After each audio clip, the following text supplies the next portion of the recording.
की कोई आवश्यकता नहीं। लेकिन आप जाते हैं तो देखते हैं कि पांडव में जो युधिष्ठिर हैं वो मंदिर के दाहिनी तरफ उनकी प्रतिमा बनी हुई है, अंदर जाके गर्भगृह। क्यों बनी हुई है? अर्जुन भी वहां है, भगवान का वो रूप देखा, भिड़ गए अर्जुन तो। भगवान ने वो भैंसे का रूप प्रकट किया और पता नहीं वो भगवान का वो ज्योतिर्लिंग कितना घी पीता है। ढेरों घी लेपन कर दीजिए और कफूर हो जाता है, काफूर हो जाता है, मिलता ही नहीं। भगवान शिव के पृष्ठभाग, वो जो भैंसे की पीठ का जो हिस्सा है वो वहां केदारनाथ में कहा जाता है।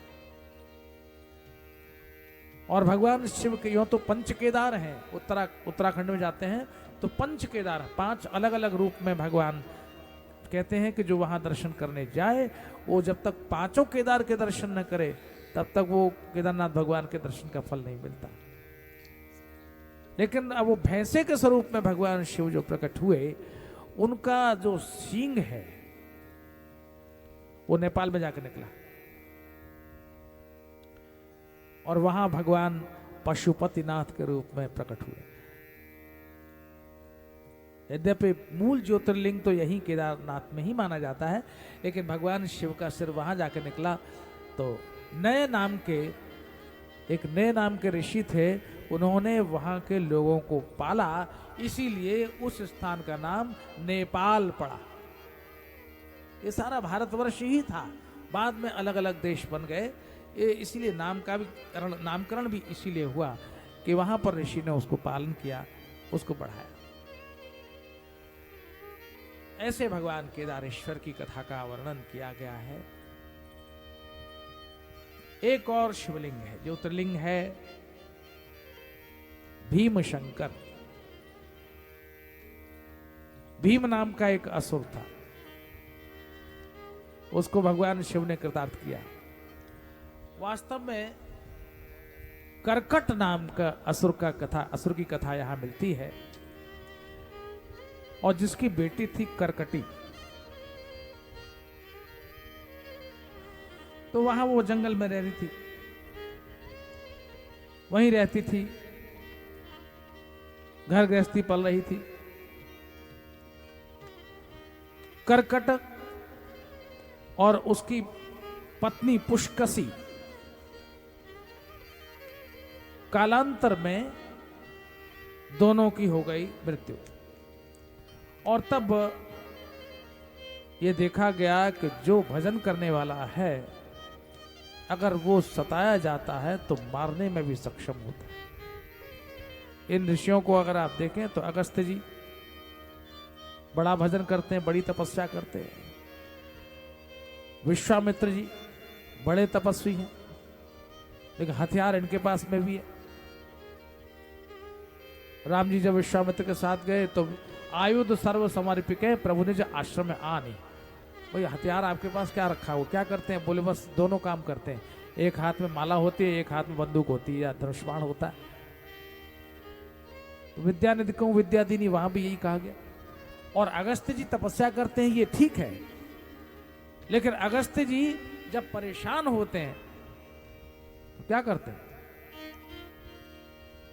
असुरों की कथा आती है, वो क्या करते थे कि वो 2 असुर थे और वो किसी को भी सामने जो है भोजन कराते थे और फिर वो हजम कर जाते थे, उसको काट कूट के वो बेहोश होते, मार काट के खा जाते थे। वो सामने वाला पेट फाड़ के उसमें से निकल आते थे, भोजन करके आदमी ने खाया, उसको पता ही नहीं था कि क्या चीज है, पेट फाड़ के निकलते उसको मार देते थे। उनको ये वरदान प्राप्त था। अगस्त्य जी के साथ उन्होंने ऐसे ही किया। अगस्त्य जी समझ गए कि गड़बड़ है, पेट में ये अन्न नहीं दिख रहा है, तो कुछ और गड़बड़ है। तपस्वी थे, जानते थे। तो उन्होंने कहा बेटा हम भी तुम्हारे बाप के बाप। अगस्त्य जी ने भोजन किया और उन्होंने पेट पर हाथ फेरा और जोर की डकार ली तो वो दोनों ही जब पेट पर हाथ फेरा, डकार ली, तो जैसे ही हाथ फेरा वैसे ही दोनों के दोनों, अब वो एक भाई कहता था आजा भैया बाहर, एक तो अंदर चला जाता था, दूसरा कहता आजा भैया बाहर, तो पेट फाड़ के निकल आता था। अब अगस्त्य जी ने पेट पर जब हाथ फेर दिया, डकार ले ली, और वो सामने वाला कह रहा आजा भैया बाहर, बोले गया, वो तो हजम हो गया, डकार ले ली, अब नहीं आएगा। तो ऋषियों के पास ऐसी शक्तियां रहती थी, वो उनका प्रयोग करते थे। तो देखने में तो संत थे और भगवान के आराधन में लगे रहते थे। अगस्त्य जी के ही एक शिष्य थे जिनका नाम था सुतीक्ष्ण, जिन्होंने भगवान श्री राम की प्रतीक्षा में बहुत काल तक तपस्या की थी, और जब वनवास हुआ श्री राम को तो मिलन की आस में दौड़ पड़े, ऐसे सुतीक्ष्ण। तो सुतीक्ष्ण ने एक बार इन असुरों से बहुत अधिक दुखी होकर, और कुछ नहीं तो क्या करें, तो सुतीक्ष्ण ने मार दिया उसको, करकट को भी मार दिया, पुष्कसी को भी मार दिया, दोनों का मरण हो गया। तपस्वी ऋषि है लेकिन मारकाट में भी कम नहीं है, मृत्यु हो गई। अब उसकी बेटी भी बेचारी विधवा थी, परेशान थी, तो एक बार कुंभकर्ण वहां आया होगा। ये तो जही जही देश धेनु सुर पावही, नगर गांव पुर आग लगावही, सबको दुखी करते थे, जहां जिसको मिल गया उसी को। तो कुंभकर्ण कभी उस क्षेत्र में आया होगा, तो उसने उसको अपनी पत्नी बना लिया, और कुंभकर्ण के अंश से एक बेटा पैदा हुआ जिसका नाम रखा गया भीम। तो अब वो तो विधवा थी बेचारी, पहले असली पति तो उसका मार ही गया था, और दूसरे से जिससे हुई थी कुंभकर्ण, वो वहां लंका में चला गया, बच्चे का ध्यान नहीं रखा, तो उसको बहुत दुख हुआ। एक बार बालक ने पूछा मेरे पिताजी कौन है? बोले बेटा ये घटना मेरे साथ घटी है और उसके अंश से तुम उत्पन्न हो। बड़ा क्रोध आया, उसने कहा मैं बदला लूंगा। तो उसने भगवान शिव का आराधन किया। अब संत चाहे जितने भी दुखी हों लेकिन उद्धार का उपाय बता देते हैं। तो किसी न किसी महात्मा से ही मालूम पड़ा होगा कि शंकर जी की उपासना करो तो तुम्हारा दुख दूर हो जाएगा। अब उन्हें क्या मालूम ये संतों के विरोध में खड़ा हो जाएगा। उसने बड़ा भारी तप किया और तप का फल ये निकला कि भगवान शंकर उसकी तपस्या से प्रसन्न होकर प्रकट हो गए। भगवान शंकर का आराधन किया। शिव ने कहा अब क्या चाहते हो कि मैं बहुत बड़ा बलवान हो जाऊं और मेरे जीवन में दैन्य नहीं आए। बिना बाप का बेटा जाए तो जाए कहां, हर कोई उपेक्षा करता। तो मैं परम शक्तिशाली हो जाऊं, सबका संरक्षण करूं और मेरे सामने कोई टिके नहीं।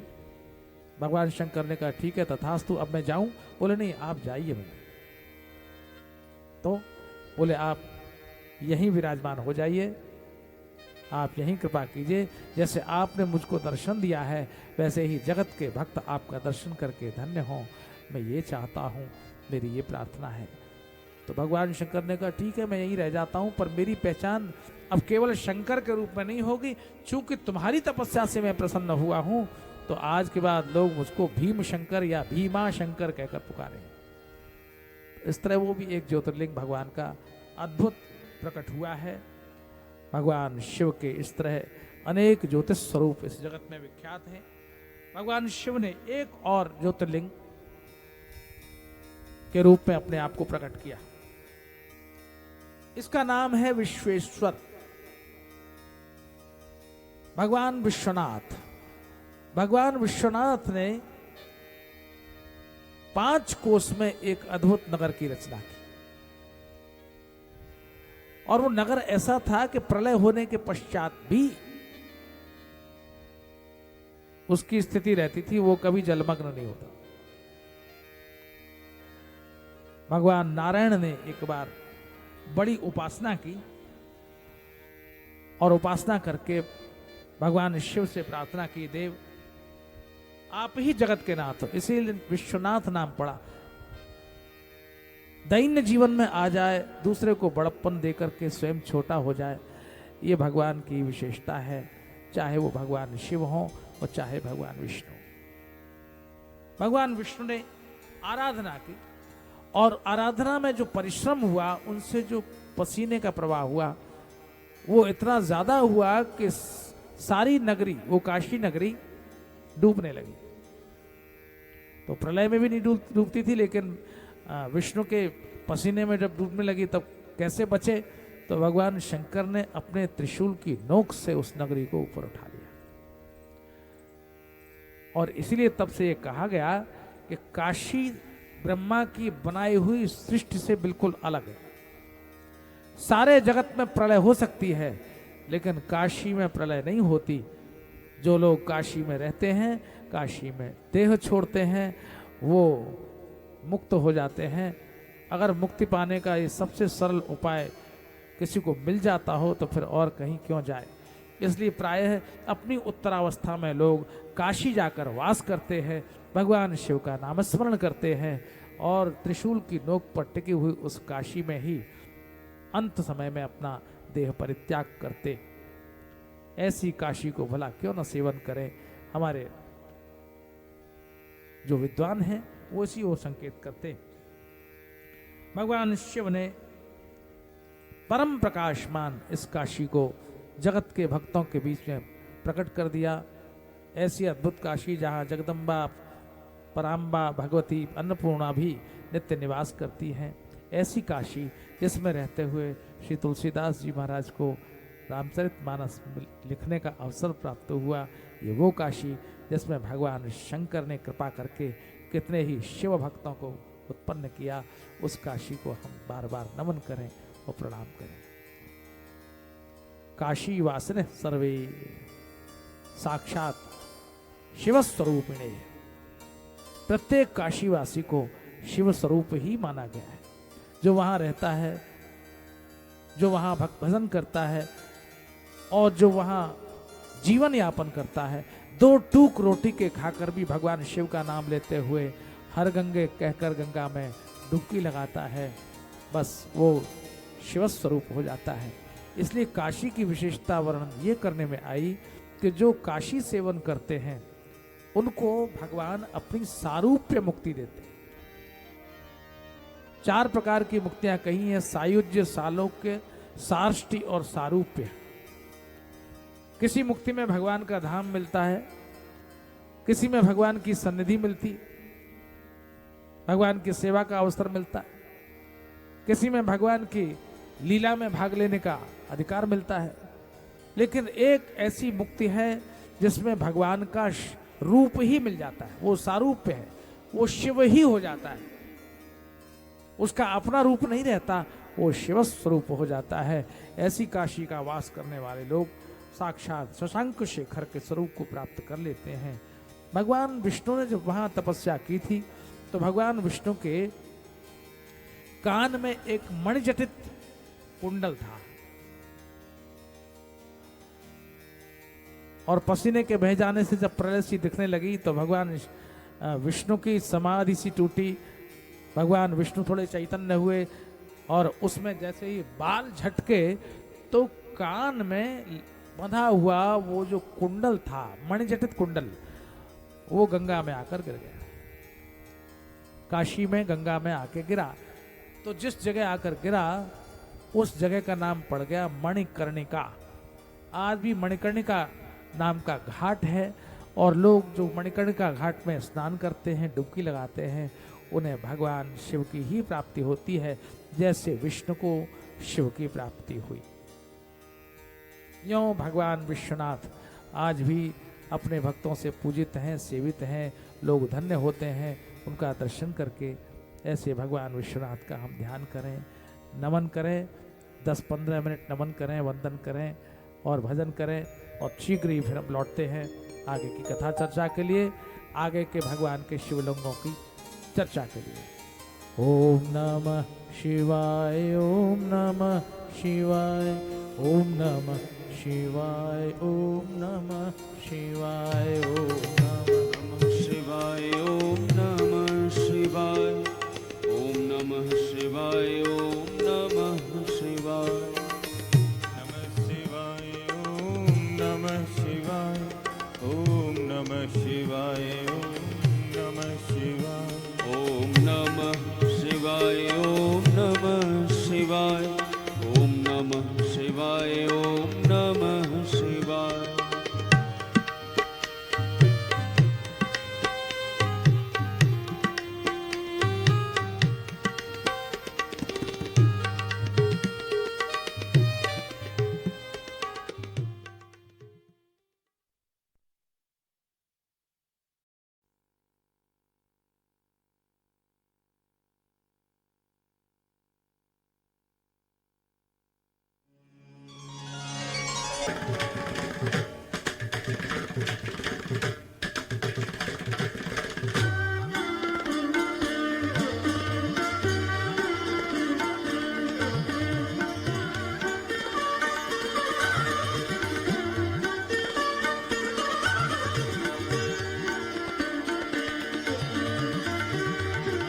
अवतार शब्द का अर्थ होता है उतरना।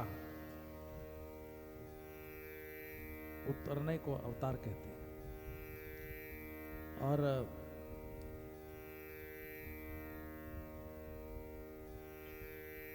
भगवान उतरता है,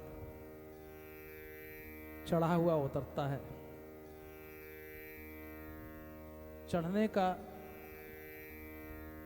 कार्य तो जीव को करना पड़ता है। जो पतित है, जो गिरा है, जो अधम है, वो चढ़ता है, और जो चढ़ता है वो उतरता भी है। लेकिन ईश्वर कभी चढ़ता नहीं है, वो चढ़ा ही चढ़ाया है। लेकिन उतरता जरूर है।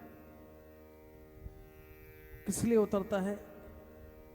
अपने भक्त के लिए, जीवों के लिए, संसार पर करुणा करके वो अवतरित होता है। और सांसारिक देहधारियों के रूप में अवतरित होकर वो वैसे ही लीला चरित्र करता है जैसा यह जीव चाहता है। भगवान शिव के अनेक अवतार, उनका अवतरण, लेकिन शिव के अवतार की बाध्यता नहीं है, काल की बाध्यता नहीं है। विष्णु के अवतार की काल बाध्यता है। यानी राम अवतार कब होगा?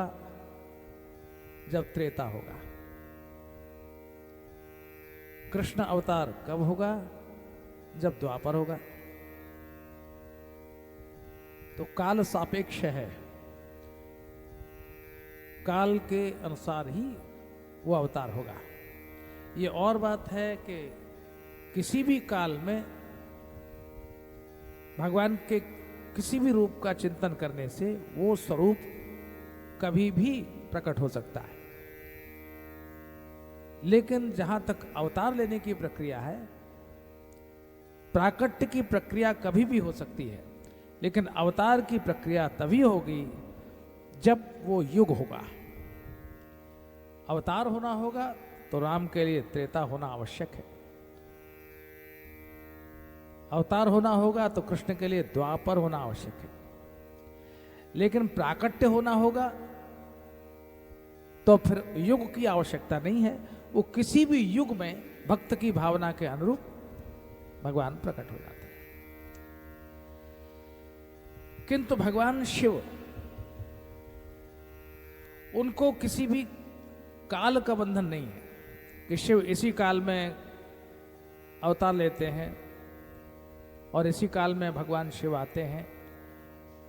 वो निर्गुण हैं, निराकार हैं, सर्वव्याप्त हैं, कालातीत हैं, और कोई भी प्राकृतिक बाधा उनको बांधती नहीं है, रोकती नहीं है। वो हर काल में कभी भी प्रकट होते हैं और भक्त को आह्लादित करते हैं। ये भगवान शिव की विशेषताओं में से एक। अब जीवन की विषमताओं में जीता हुआ कोई व्यक्ति जब अपने पुरुषार्थ से या अपने परिवार के किसी भी कर्म के प्रतिफल में उस अभाव की पूर्ति नहीं कर पाता, तो वो ईश्वर की शरण लेता है। प्रायः हम लोग भगवान को क्यों पाना चाहते हैं, भगवान की शरण में क्यों जाते हैं? अधिकांश इसलिए कहता हूं कि सभी नहीं, कुछ लोग तो ऐसे हैं जिनके स्वभाव में भगवत भक्ति है, जिनके स्वभाव में भजन है, आराधना है, स्वभाव में है, तो उसके पीछे अपेक्षाएं नहीं है। लेकिन अधिकांश लोग यदि शिवाराधन करते हैं तो उस आराधन के पीछे उनकी आकांक्षाएं, अपेक्षाएं जागृत रहती, क्योंकि उनके जीवन में जिस वस्तु का, जिस साधन का, जिस व्यक्ति का, जिस संबंध का अभाव है, उस अभाव की पूर्ति के लिए वो भगवान शिव की आराधना करता है। हमारे पास ये नहीं है, हमको ये मिल जाए, इसलिए वो प्रार्थना करता है। और शिव पुराण में ऐसी ही एक कथा आई और इस कथा के अंतर्गत ये एक विलक्षण बात हुई जो प्राय ठीक है और सत्य भी है कि हम जब कोई यज्ञ करते हैं तो हमारे यज्ञ के विद्वान कहते हैं ये यज्ञ करने से तुम्हें स्वर्ग मिलेगा। और पुराणों में ये लिखा हुआ है कि जो 100 यज्ञ करेगा उसे इंद्र पद मिलेगा। इसीलिए तो इंद्र का नाम ही रख दिया शतक्रतु। इंद्र का नाम ही शतक्रतु हो गया। इसीलिए हो गया कि जो आसन पर सिंहासन पर देवताओं का राजा बनकर बैठा हुआ है, इसने 100 अश्वमेध यज्ञ किए हैं, इसीलिए इसको इंद्र पद मिला, तो वो शतक्रतु बन गया। तो हम यज्ञ क्यों करें? तो विद्वानों ने कहा, शास्त्रों ने कहा, स्वर्ग पाना है तो यज्ञ करो, है ना। भगवान के धाम के लिए यज्ञ नहीं होता।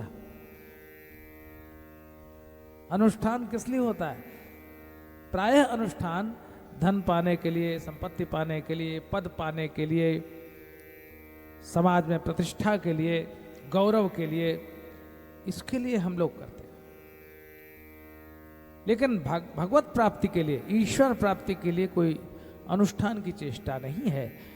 वह तो केवल भजन से ही मिलता है। हमारे पूज्य बाबा महाराज कहा करते थे कि भजन करना पुण्य नहीं है, दान देना, किसी दीन को सहायता करना,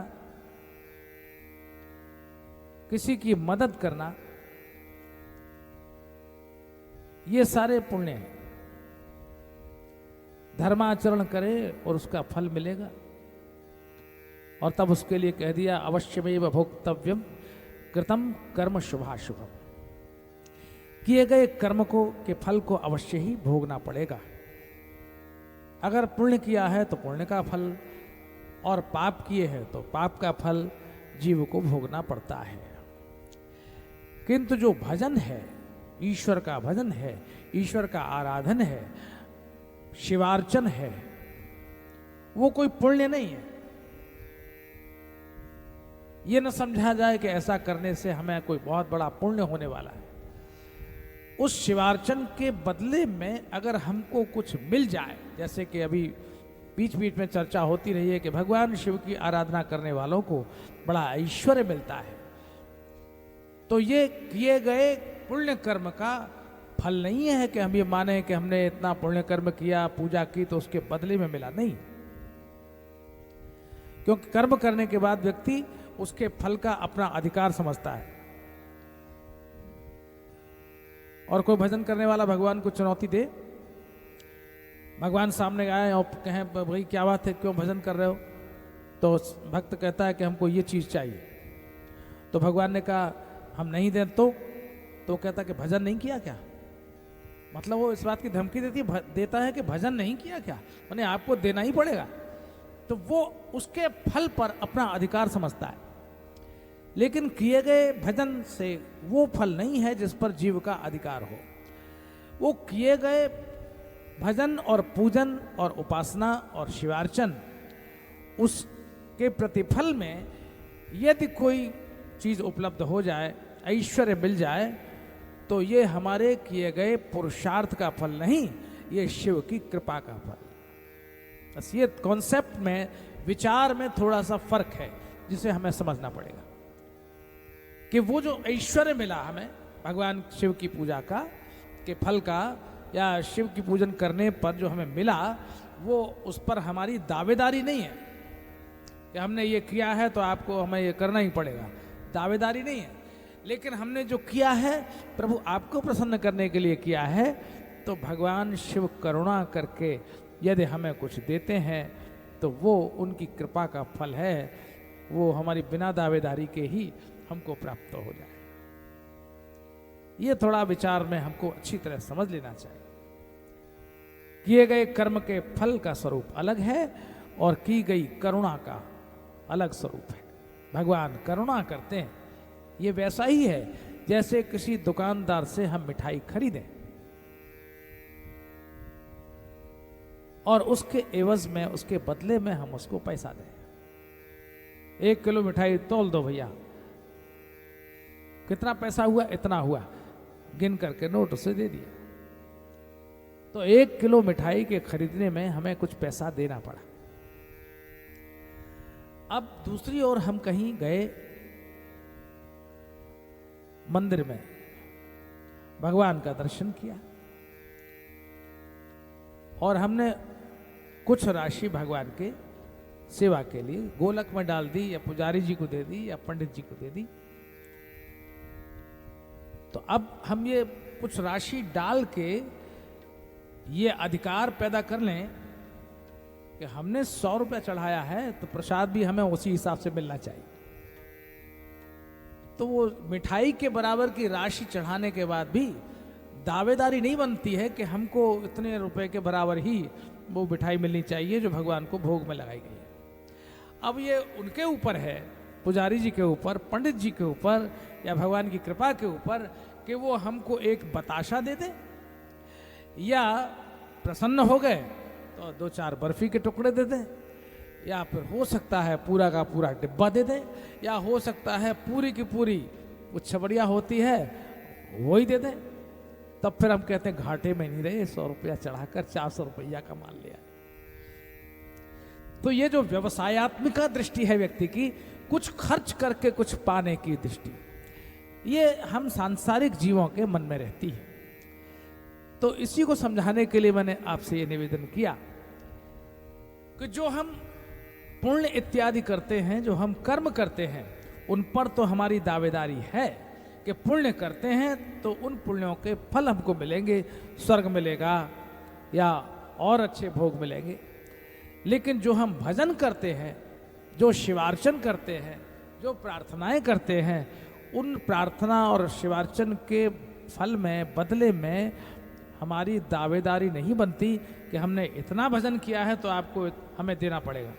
ये तो भगवान शिव की करुणा है कि वो कितना दे दें, पर वो भोला भंडारी ऐसा है, शिवार्चन हम इतना करते हैं, पूजा हम इतनी सी करते हैं, माला हम एक फेरते हैं और वो हमको इतना सा दे देता है कि वो संभाले नहीं संभलता, झोली छोटी पड़ जाती है और देने वाला दाता यूं लौटाता हुआ चला जाता है। ये शिव की करुणा का स्वरूप है। तो भगवान शिव अनेक अवतारों में प्रकट होते हैं, माने अपने हर उस स्वरूप को प्रकट करते हैं जो समाज में है। यानी हर चरित्र वाला व्यक्ति समाज में है। नट भी है, जब पार्वती जी के विवाह से पहले भगवान शंकर ब्राह्मण रूप में गए, फिर नर्तक के रूप में, नट के रूप में गए, तो वो भी एक अवतार है। यानी जो स्वरूप का परिवर्तन है वो अवतार ही तो है।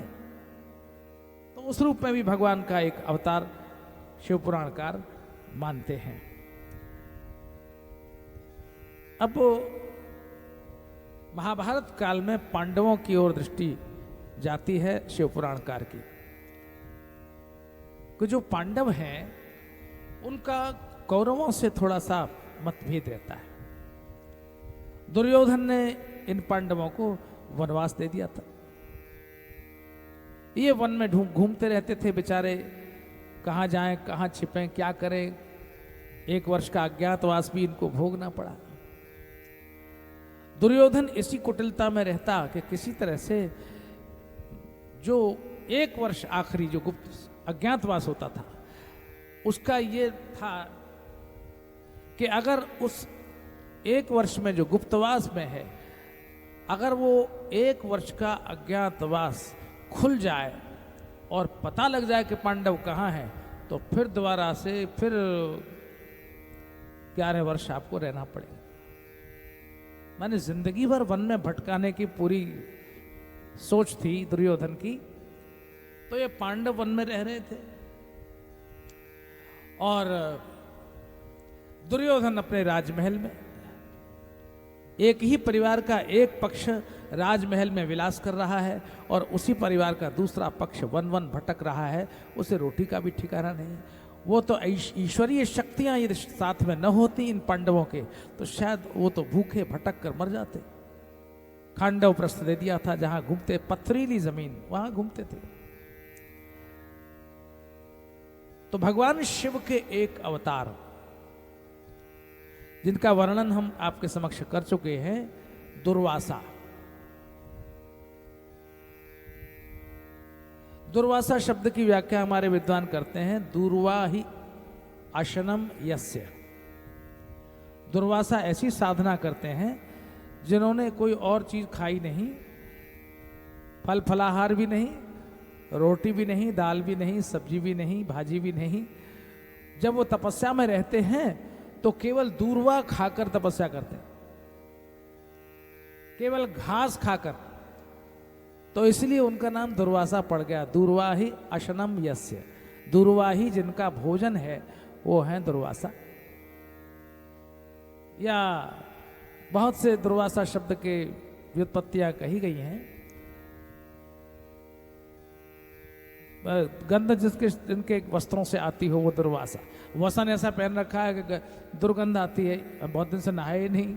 अरे पहाड़ों पर रहते हैं, पहाड़ों पर बहुत से लोग जो रहते हैं वो महीनों नहीं नहाते। हमने लोगों से कहा नहाते क्यों नहीं, वो पानी बहुत ठंडा है या बर्फ़ पड़ती है, इतना कौन नहाएगा। और उनके रंग में जो हमारे यहाँ नीचे के लोग जाते हैं ना, वो भी रंग जाते हैं। तो वो भी कहते हैं जब वो नहीं नहाए तो हम भी क्यों नहाएं, तो वो नकल करते हैं। तो एक व्याख्या ये भी है क्योंकि तपस्वी हैं और उनके मन की शुद्धि, उनकी निर्मलता ही श्रेष्ठता है। बाह्य आडंबर से उनकी श्रेष्ठता या निकृष्टता सिद्ध नहीं होती। तो दुर्वासा सब जगह जाते। जैसा कि एक बार श्री राम के यहाँ पहुंचे थे तो वहां पूर्व में चर्चा आ चुकी है कि द्वार पर खड़े हुए लक्ष्मण की बात को टालकर दुर्वासा अंदर चले गए थे। श्री राम ने कहा था कोई भी अंदर ना आए। काल श्री राम से मिलने आया था। 11,000 वर्ष तक का राज्य भोग करने के पश्चात श्री राम को अपना शरीर छोड़ना था। शरीर छोड़ना था माने धाम छोड़ना था, अपने विग्रह छोड़ने थे या विग्रह से धाम में जाना था, जो भी जैसी लीला थी भगवान की। तो उन्होंने काल को याद किया। साक्षात काल पुरुष रूप में श्री राम से मिलने आया। तो भगवान ने लक्ष्मण को नियुक्त कर दिया कि तुम द्वार पर खड़े हो जाओ और कोई भी मिलने आए तो अंदर मत आने देना। अगर तुमने किसी को आने दिया, अब इधर गड्ढा उधर खाई, दोनों तरफ आफत थी लक्ष्मण की बेचारे की। सेवक की हमेशा से आफत होती। सेवा धर्म सबसे कठिन, आसान नहीं, निभाना मुश्किल है। अगर अंदर सूचना देने जाते हैं तो भगवान राम त्याग कर देंगे। और इधर दुर्वासा ने कहा कि अगर तुमने मुझे जाने नहीं दिया तो मैं राम को शाप दे दूंगा। क्या करें। तो उधर तो काल मिल रहे हैं भगवान राम से और इधर महाकाल के भक्त आके स्वरूप साक्षात महाकाल ही है। दुर्वासा तो शिव के अवतारी तो है। तो अब किधर निभाए। तो लक्ष्मण ने सोचा कि भाई भले ही मुझे श्री राम से वियोग सहना पड़े लेकिन मेरे प्रभु के ऊपर कहीं कोई विपत्ति न आए, इसलिए लक्ष्मण अंदर सूचना देने चले गए। चले क्या गए, दुर्वासा ही अंदर चले गए। उसका परिणाम यह हुआ कि भगवान श्री राम ने लक्ष्मण को हमेशा हमेशा के लिए त्याग दिया। जानकी जी का त्याग हो गया था, अब की लक्ष्मण का परित्याग हो गया। अब अकेला रह गया। ये अकेला क्या करेगा। तो दुर्वासा तो हमेशा जहां भी जाते हैं उनके क्रोध से हर कोई भयभीत रहता है क्योंकि रुद्र के अवतार हैं। एक दिन ये गए राजमहल में, गए इंद्रप्रस्थ, हस्तिनापुर गए, दुर्योधन के राजमहल जा पहुंचे। दुर्योधन ने कहा इससे अच्छा अवसर कोई नहीं हो सकता। इन पांडवों को पट्टी पढ़ाने का, सीख देने का इससे अच्छा अवसर नहीं हो सकता। दुर्वासा जी आसन पर बैठे, 10,000 शिष्य, ये शिष्य लेके ही चलते हैं।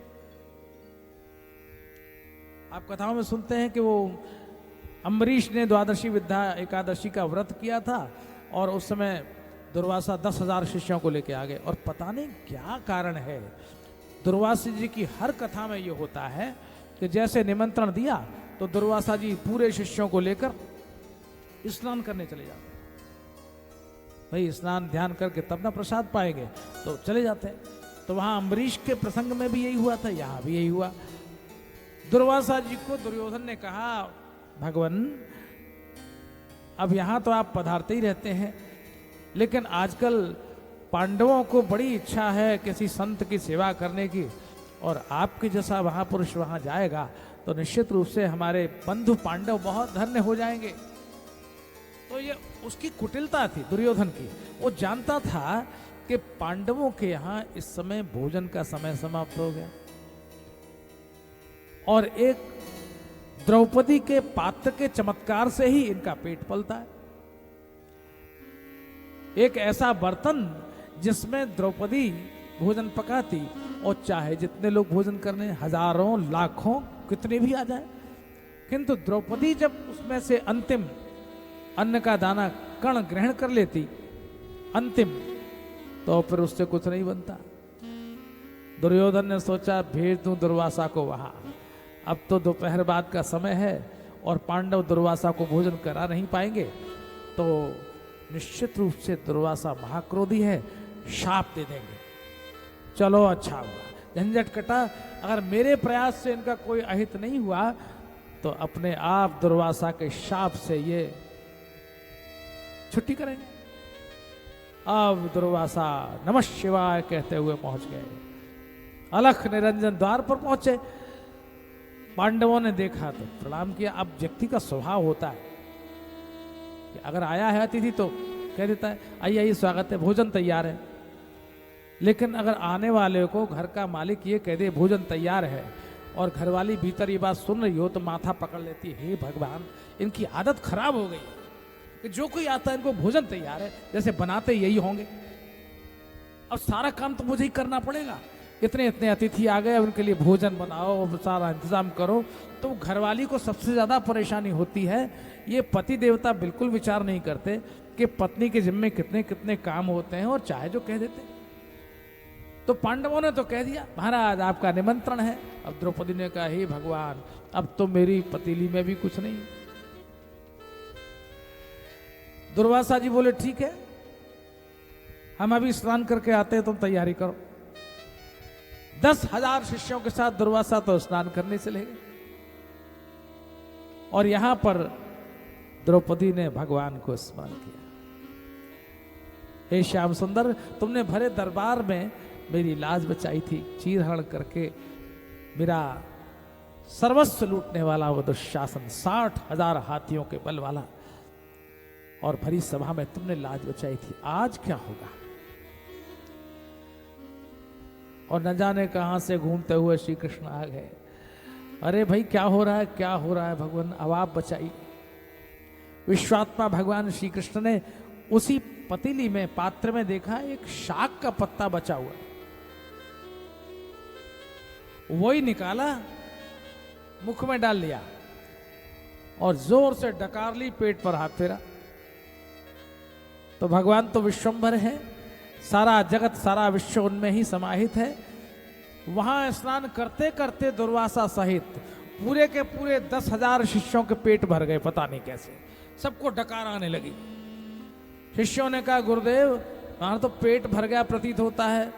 दुर्वासा ने कहा देखो वहां तो निमंत्रण है, हम हाँ कहे आए हैं, सब सामान तैयार बना होगा। शिष्यों ने कहा गुरुदेव चाहे जो हो, लेकिन अब तो एक इतनी सी भी वस्तु हम ग्रहण नहीं कर सकते,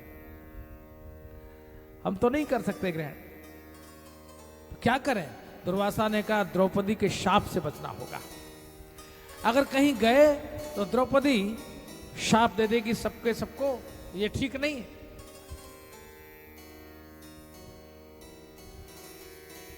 नमः पार्वती पतये हर हर महादेव हर। भगवान झारखंड नाथ की कृपा, पूज्य बाबा पधारे हैं, उनका हम वंदन करें, नमन करें, प्रणाम करें, अभ्युत्थान करें। तो वहां पर फिर द्रौपदी ने भगवान का स्मरण किया और भगवान ने द्रौपदी की समस्या का समाधान किया। और दुर्वासा इस भय से कि अगर हम वहां गए और भोजन नहीं किया तो द्रौपदी का जन्म अग्नि से हुआ है, अग्निजा है द्रौपदी, और उसके अंदर बड़ा तेज है, वो एक क्षण में ही शाप दे देगी। दुर्वासा जी अपने 10,000 शिष्यों को लेकर वहीं की वहीं चले गए।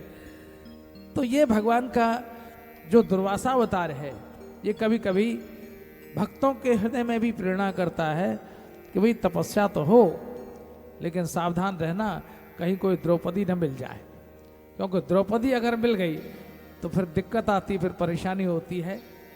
इस तरह भगवान का एक अवतार और वर्णन करने में आया। जंगल में रहते हुए ये पांडव, अर्जुन है, नकुल हैं, सहदेव हैं, भीम हैं, युधिष्ठिर हैं, ये पांचों जंगल में ही रहते हैं, वन में रहते हैं, अज्ञातवास में हैं। अब एक दिन अर्जुन ने देखा कि एक शूकर, एक जंगली सुअर चला रहा, बड़ा शक्तिशाली। अर्जुन ने सोचा लाओ उठाऊं गांडीव और इनका शिकार करूं। एक बहुत सुंदर बात यहां शिव पुराणकार कहते हैं कि अगर जैसे ही उस शूकर को देखा तो अर्जुन की आंख से आंख मिली, वो शूकर की और अर्जुन की। तो उनको लगा कि इस शूकर के नेत्र में शत्रुता का भाव नहीं है, ये आक्रामक नहीं है, हिंसक नहीं दिख रहा है, ये एक मतलब फ्रेंडली आ रहा है, जिसको कहते हैं ना फ्रेंडली आ रहा है, तो इससे कोई हमें खतरा नहीं हो सकता। लेकिन भाई फिर भी तो यहां पर 4 प्रकार के नेत्रों का वर्णन करते हैं कि जब हम देखते हैं किसी को तो नेत्रों की स्थिति क्या होती है। तो कहते हैं नेत्रम चतुर्विधम प्रोक्तम, ये 4 प्रकार के नेत्र हैं।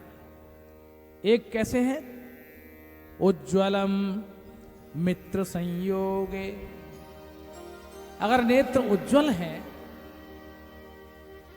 तो मित्रता के नाते से इनका संयोग होने वाला है, इनसे हमें कोई खतरा नहीं है, ये मित्रवता है।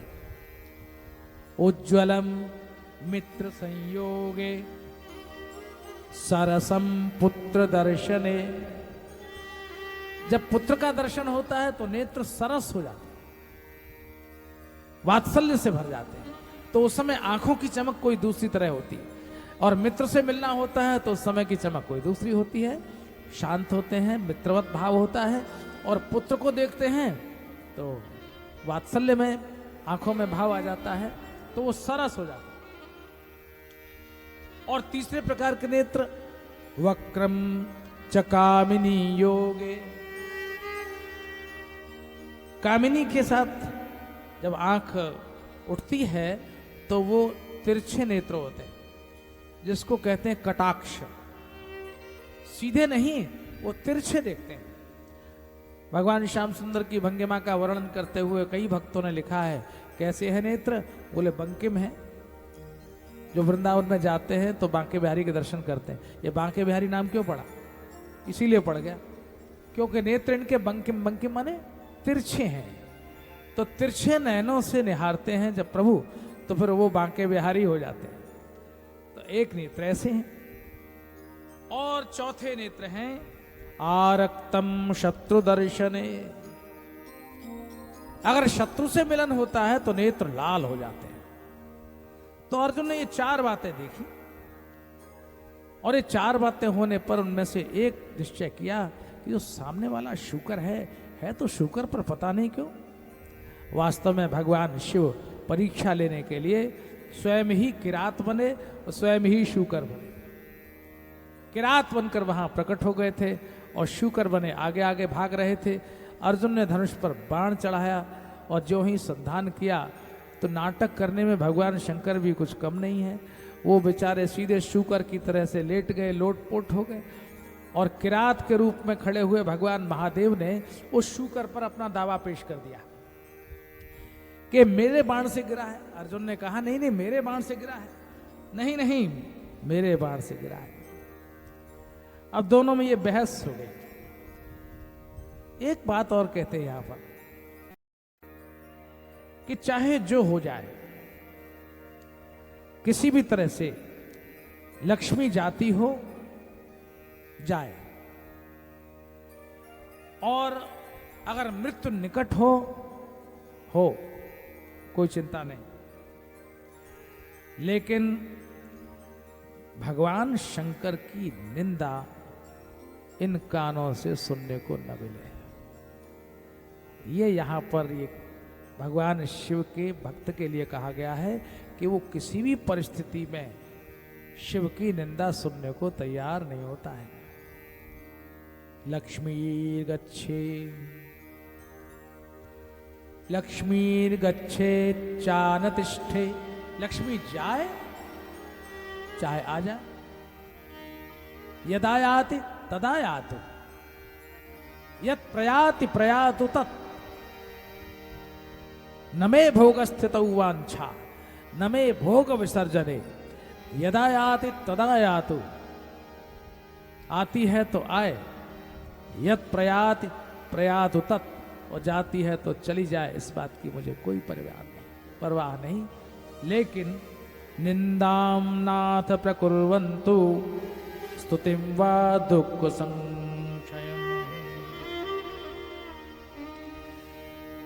चाहे कोई निंदा करे, चाहे स्तुति करे, चाहे लक्ष्मी आए, चाहे लक्ष्मी जाए, चाहे मृत्यु आए, चाहे जो हो, लेकिन एक बार जो भगवान शंकर की स्तुति कर देता है, इसमें कोई कहीं दुविधा नहीं है।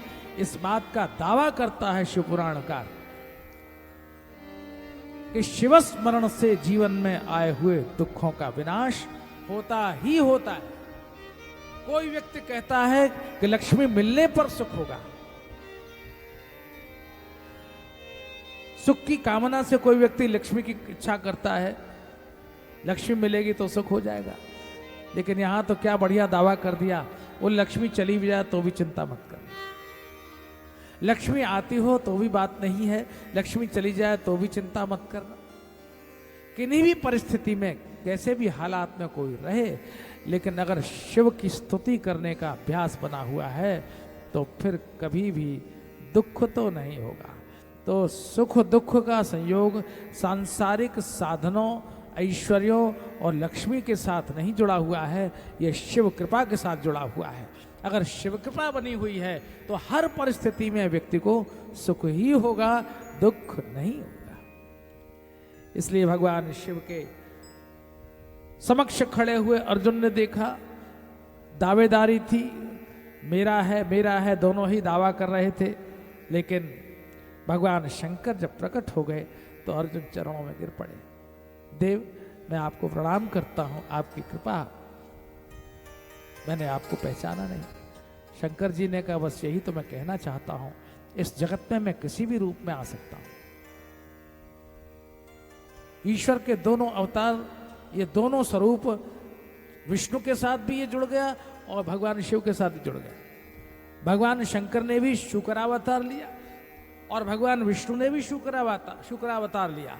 विष्णु भी वाराह बनकर प्रकट हुए और भगवान शंकर भी वाराह बनकर प्रकट हुए।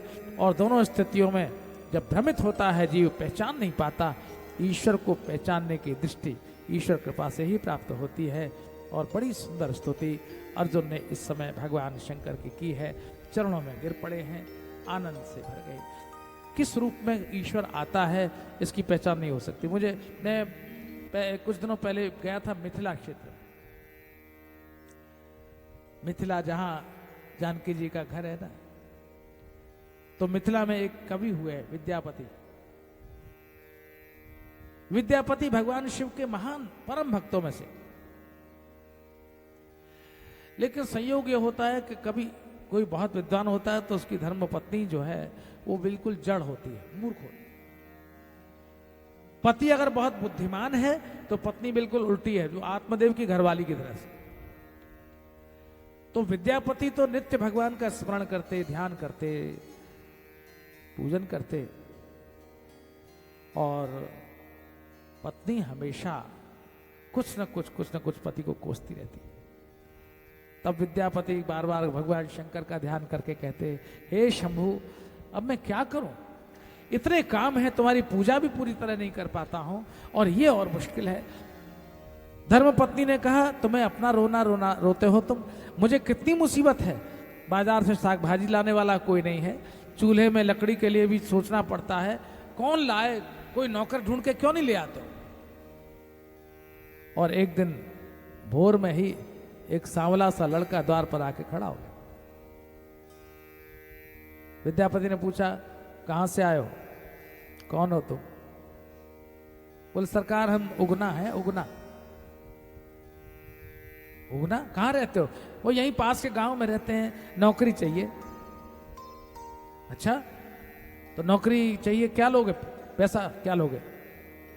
बोले कुछ नहीं, बस खाने पीने को चाहिए बस, और थोड़ी सी घोटम घोट अगर आप करते हो तो एक गोला दे दीजिए, बस काम हो जाएगा, पर सेवा तुमको करनी पड़ेगी। बोले हाँ सेवा मैं करूंगा। अब उगना हो गया, सेवक हो गया, चुटकियों में सारे काम निपटाता, लकड़ी भी आ गई, आटा दाल चावल साग भाजी ये वो, यहां कहा वहां काम पूरा। तो जो विद्यापति की घरवाली थी, सारा काम होने पर भी अभ्यास जिसका जो पड़ गया है वो छूटता नहीं। अब गाली देने का अभ्यास जिसको पड़ गया है वो तो फिर भी गाली देता है, चाहे उसका काम कर दो तो भी और न करो तो भी। तो वो उस उगना को भी खूब सुनाती खरी खोटी, नाकारा है, काम नहीं करता है, इतनी देर में आता है। एक दिन उगना को देर हो गई और सुबह का गया, दोपहर को लौटा। अब शर्त ये थी, उसकी शर्त ये थी नौकर की कि मुझे कभी टोकना नहीं, तुम्हारा काम मैं सब कर दूंगा। एक दिन विद्यापति ने यह देख लिया, यह सोचकर कि अभी तो मैं इसने कहा और अभी इसने काम कर दिया, समझ में नहीं आता। एक दिन अचानक उगना का वास्तविक स्वरूप विद्यापति को दिख गया। वो स्वयं साक्षात महादेव ही थे। अब तो विद्यापति चरणों में गिर गए। भगवान आप? उगना ने कहा चुप, बोलना नहीं, मैं तुम्हारे ऊपर कृपा करके यहां आया हूं और तुम्हारी सारी सेवा करता रहूंगा, लेकिन एक वचन लेना चाहता हूं कि कभी भी ये रहस्य मत खोलना। जिस दिन तुम अपने मुख से खोल दोगे उस दिन मैं तुम्हें छोड़कर चला जाऊंगा। एक दिन विद्यापति की पत्नी ने, यह सत्य घटना अभी भी, और वहां जो प्रमाण है आप देखेंगे, कभी जाए उधर मिथिला में, जनकपुर के पास में महान कवि हुए विद्यापति मैथिल के और शिव के महान भक्त। तो जलती हुई लकड़ी, दोपहर बाद वो तो सेवक उगना आया, शिव ही थे वो तो जानती नहीं थी कौन है। जलती हुई लकड़ी चूल्हे में से निकाली और मारने दौड़ पड़ी। विद्यापति ने देख लिया, अरे अरे अरे अरे क्या करती है, और उनके मुंह से निकल गया शिव। जैसे ही ये निकला वैसे ही भगवान अंतर्धान हो गए। अब वियोग की स्थिति में विद्यापति क्या करे, व्याकुल हो गए, न खाया न पिया, क्या करे। क्योंकि विद्यापति ने सारे दुख झेले थे जगत के, लेकिन भगवान के सन्निकट होने से उनके जीवन का परम सुख तो वही था। उगना जब तक पास में रहता, हर पल उसी का ही ध्यान करते, उसको बुलाते, वही काम करते। क्योंकि वो जो रहस्य खुला था वो भी कुछ ऐसे ही फेर में खुला था कि वन में गए थे और उगना सिर पर सामान रखे हुए विद्यापति के साथ चला जा रहा था। विद्यापति केवल गंगा जल पीते थे और कोई चीज लेते नहीं थे। गर्मी बहुत थी, एक जगह रुके, आसपास कोई कुआं नहीं था, पहले लोटा डोर लेके चलते थे और कहीं कुआं दिखे तो लोटे से जल निकालते थे, अपने प्यास बुझाते थे। पास में कोई कुआं दिखा नहीं। उगना ने कहा थक गए हैं क्या? हाँ थक गए हैं। तो जल ले आऊं? भैया हम जल पीते नहीं है, गंगा जल ही पीते हैं, ये पीते नहीं है, और गंगा अभी बहुत दूर है। तब वो देखता हूं शायद कहीं गंगा जल मिल जाए। और वो ये गए और वो लौटे और कहा कि ये पीजिए। तो बोले इतनी जल्दी गंगा जल कहां से मिल गया? बोले मिल गया, मैं ले आया मांग के। तो उनको शक हो गया। उन्होंने कहा इतनी जल्दी गंगा जल यहां आ जाना इस घनघोर जंगल में, यह तो संभव ही नहीं है। ध्यान किया तो भगवान शिव का स्वरूप का दर्शन हुआ, चरणों में गिर पड़े। तो शिव ने कहा था तुम किसी को कहना नहीं, कहोगे तो मैं अंतर्धान हो जाऊंगा, मैं तुम्हारी सेवा में हूं। तो जो विद्यापति की अर्धांगिनी जलती हुई लकड़ी लेकर दौड़ी, तो विद्यापति ने देखा तो बड़ी जोर से पुकार उठे, है शिव। जैसे ही शिव कहा वैसे ही भगवान अंतर्धान हो गए। अब विद्यापति ने कुछ खाया न पिया, बड़े परेशान, दुख से दुखी हो। विद्यापति का एक पद है इस बारे में, व्याकुल होकर उस पद का, विद्यापति के अंतिम पदों में से ये पद है और मैथिल में ही है। विद्यापति पुकारते हुए अपने घर से निकल पड़े उस उगना की खोज में। कहां है, कहां है, कहां है? उगना रे मोर कतय गिला। उगना, मेरे उगना तुम कहां गए? उगना रे मोर कतय गिला। उगना रे मोर कतय गिला। कतय गिला शिव कितहु मिला। कतय गिला शिव कितहु मिला। उगना रे मोर कतय गिला। उगना रे मोर कतय गिला।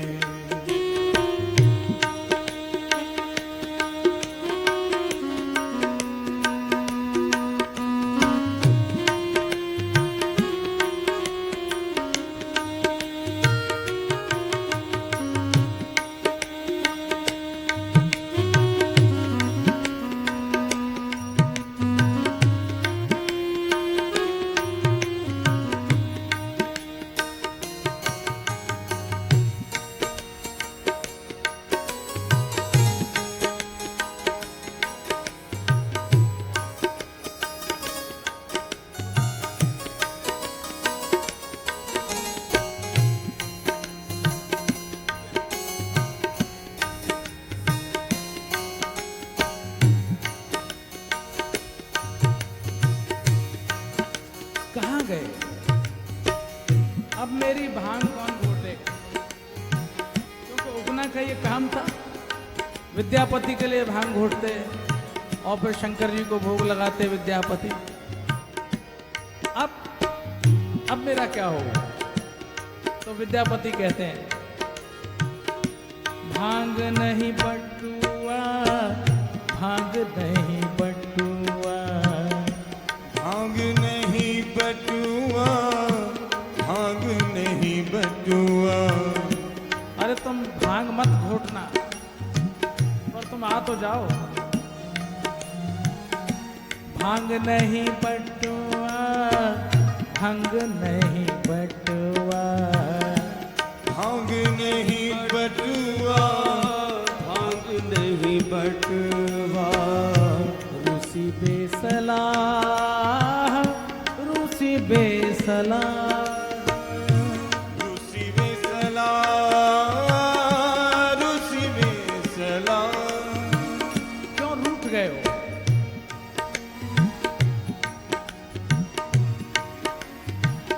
जो ही हेरी आनी दिल हसी ठलाल।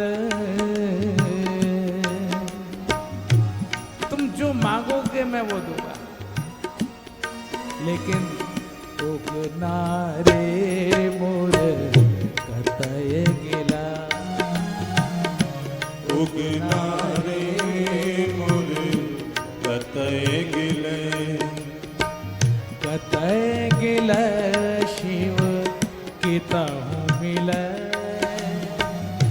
कतय गिले शिव कितहु मिले। उगना रे मोर कतय गिला।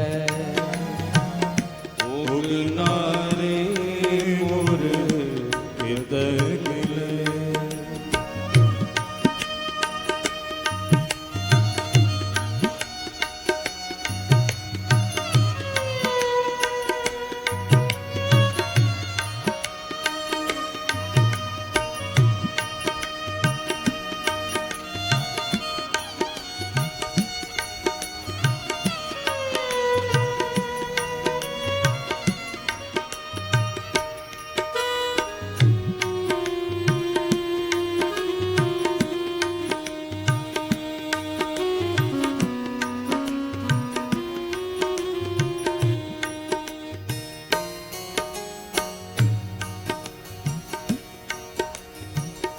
जे मोर कहता उगना उदेश,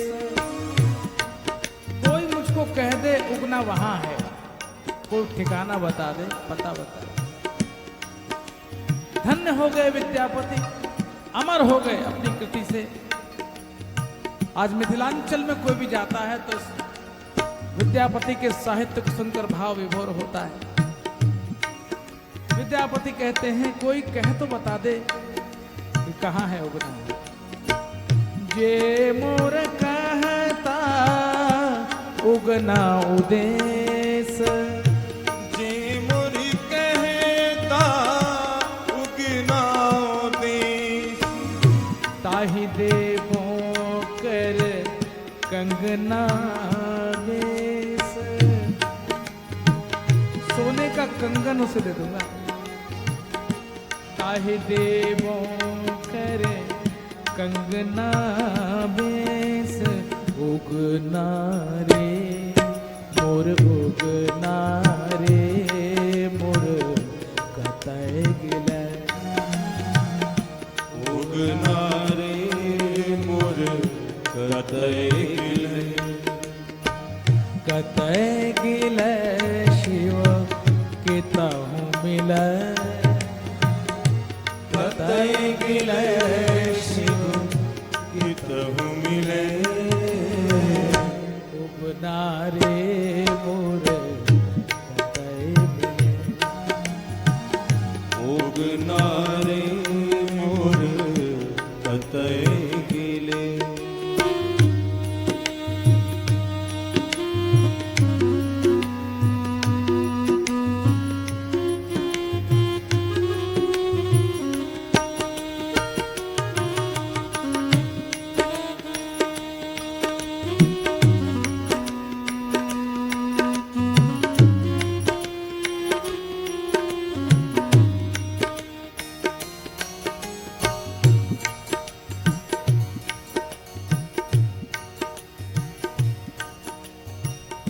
नंदन वन बिच मिलत महेश। नंदन वन बिच भेटल महेश। मिलल महेश भेटल महेश। नंदन वन में मिलेंगे शंकर जी, नंदन वन चले जाओ। नंदन वन बिच भेटल महेश। नंदन वन बिच भेटल महेश। गौरी मन हर खित मिटल कलेश। गौरी मन हर खित मिटल कलेश। उगना रे मोर उगना रे मोर उगना रे मोर कतय गिलै।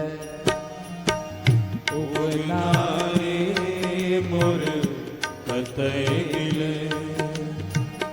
कतय गिलै शिव केतहु मिलै। कतय गिलै शिव केतहु मिलै। उगना रे मोर कतय गिलै।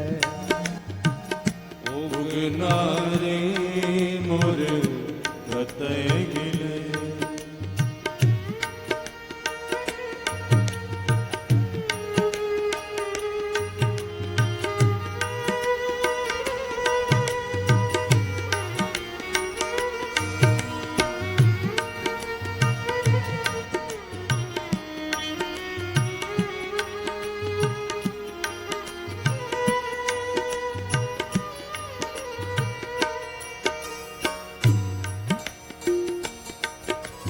हमेशा की कामना रही है। न नाक पृष्ठम न च पारमेष्ठ्यम, नहीं चाहिए मुझे ब्रह्म पद, नहीं चाहिए स्वर्ग का राज्य। क्या चाहिए?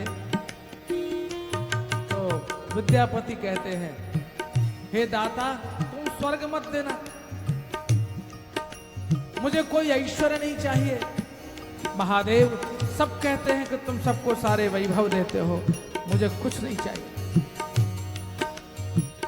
विद्यापति मन उठल सुखाज,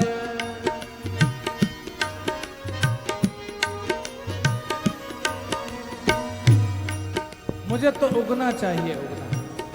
विद्यापति मन उगना सुखाज, विद्यापति मन उगना सुखाज, नहीं हित कर मोरा त्रिभुवन राज, नहीं हित कर मोरा त्रिभुवन राज। उगना रे मोर कतय गिलय, उगना रे मोर कतय गिलय, कतय गिलय शिव कितहु मिलय, कतय गिलय शिव कितहु मिलय। उगना रे मोर कतय गिलय, उगना रे मोर कतय गिलय, उगना रे शिव कतय गिलय। उगना रे मोर कतय गिलय। शिव की खोज में निकले हुए विद्यापति, ये अमर हो गई रचना है। जो भगवान की खोज में लिखा गया साहित्य, वो आज भी लोगों को ईश्वर की खोज में प्रवृत्त करता है। कोई गा दे आंखों से अश्रु बहा दे, मानो भगवान के अभिषेक के लिए भक्त के आंसू से बड़ा और क्या हो सकता है। इसलिए कहते हैं कि विद्यापति ने उस दिन से खाना पीना छोड़ दिया, और उनका ये दृढ़ निश्चय था कि मेरी मृत्यु हो तो गंगा किनारे हो। अब ये काल्पनिक नहीं है इसलिए क्योंकि वहां जाने पर वो दिखता है। विद्यापति जब निकल पड़े भूखे प्यासे उगना की खोज, इतना प्रेम हो गया। शिव किसी भी रूप में हमसे संबंध बना लेते हैं तो फिर बस उसके बिना हमारा जीना मुश्किल हो जाता है। शिव हमारा इसी रूप में हमारे सामने, इसलिए इतने अवतारों का जो वर्णन हुआ आपके समक्ष, कोई एक अवतार का स्वरूप भी तो मन के अंदर छा जाए और उसी रूप से हमारा प्रेम हो जाए, क्योंकि यह जीव तो साकार है और मन में चित्र बनता है साकार का ही, और शिव को हमने जिस रूप में सोचा है वो शिव हमारे मन में किस तरह से अंकित है, उसी के साथ तो हमारी प्रीति हो गई है, और वही शिव हमें उसी रूप में कैसे प्राप्त हो, इसी की सारी चेष्टा है। तो भगवान शंकर चले तो गए, और विद्यापति बिना कुछ खाए पिए भूखे कई दिन के, अब ये सोचा कि मृत्यु निकट आई है, और ये सोच रखा था मरेंगे तो गंगा किनारे मरेंगे, और इसलिए गंगा की ओर चल पड़े। गंगा दूर थी, 1-2 मील चले थे, गिर पड़े और मुंह से निकल पड़ा, हे शंभो अब क्या हो, मेरी अंतिम इच्छा कौन पूरी करेगा, अगर तुम होते तो आज मेरी इच्छा पूरी करते। ये कहते हुए विद्यापति गिर पड़े, तो उस समय भगवान विद्यापति के समक्ष फिर प्रकट हो गए। आ गया मैं, उगना आ गया तुम्हारा सेवक, बोलो बोलो क्या कहते हो, तुम्हारी चाकरी करूंगा। अब नहीं, अब तो अंतिम समय है। पर इच्छा थी कि गंगा के तट पर शरीर छोड़ूं, लेकिन गंगा बहुत दूर है। आज गंगा के बिना ही मैं शरीर छोड़कर जाऊंगा। भगवान ने अपना त्रिशूल उठाया और गंगा के तट को अपने त्रिशूल की नोक से खींचकर विद्यापति के निकट गंगा की धार को ले आए और वो गंगा जल विद्यापति के मुख में चला गया। ये भक्त की इच्छा पूर्ण करने में भगवान महादेव क्या नहीं करते, ये प्रमाण है। आज भी वहां जाते हैं विद्यापति का जहां स्थान है, गंगा की धार तिरछी होकर बह रही। जो सीधा रास्ता था वो हट के उतनी ही धार जहां विद्यापति ने शरीर छोड़ा, वो गंगा ने अपनी धार काट कर विद्यापति के किनारे से गंगा बही और विद्यापति को गंगा जल गई। इसलिए पता नहीं किस रूप में शिव किसको मिलते हैं, इसका कोई अनुमान नहीं कर सकता, लेकिन प्रीति चाहिए, सांच। जिसके हृदय में भगवान के प्रति सच्चा प्रेम है, ईश्वर उसको जरूर मिलता है और इच्छा भी पूरी करता।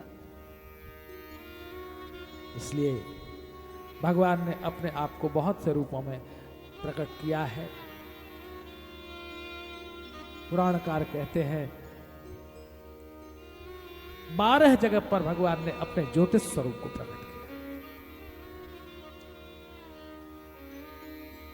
भारत राष्ट्र के कई कोनों में भगवान ने अपने आप को प्रकट किया। इस देश को एक सूत्रता में पिरोने के लिए, ये भारतीय जनमानस को एक साथ मन से जोड़ने के लिए भगवान ने एक जगह अपने आप को प्रकट नहीं किया, वरना चाहते तो एक ही जगह हो जाते। 12 जगह पर कोने कोने में भगवान महादेव ज्योतिर्लिंग स्वरूप में प्रकट। 12 ज्योतिर्लिंग भगवान के कहे जाते हैं। 12 ज्योतिर्लिंग के रूप में भगवान शिव ने अपने आप को प्रकट किया। सौराष्ट्रे सोमनाथं च, सौराष्ट्रे सोमनाथं च, श्रीशैले मल्लिकार्जुनम्।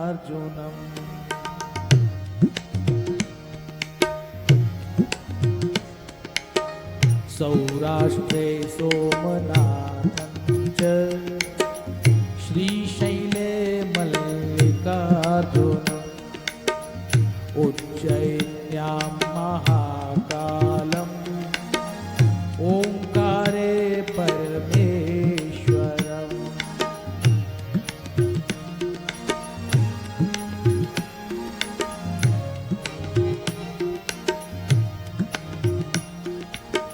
केदारं हिमवत्पृष्ठे,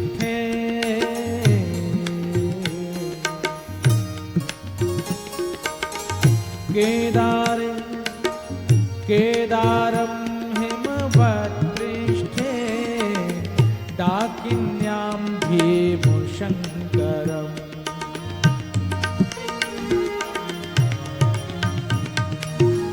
वाराणस्यां च विश्वेशं, वाराणस्यां च विश्वेशं, त्र्यम्बकं गौतमी तटे।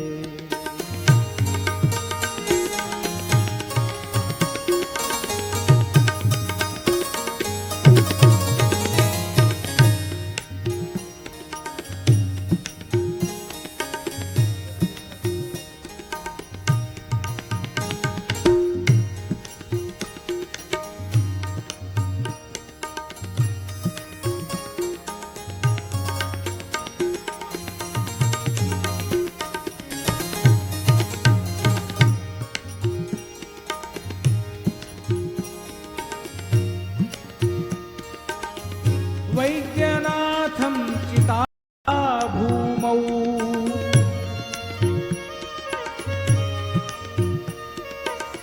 वैद्यनाथं चिताभूमौ, नागेशं दारुकावने,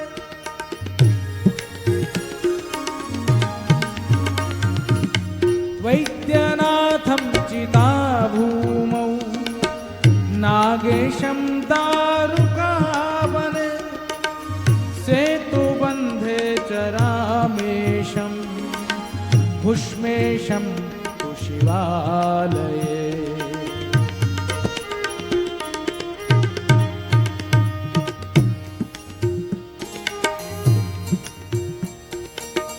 द्वादशैतानि नामानि प्रातरुत्थाय यः पठेत्।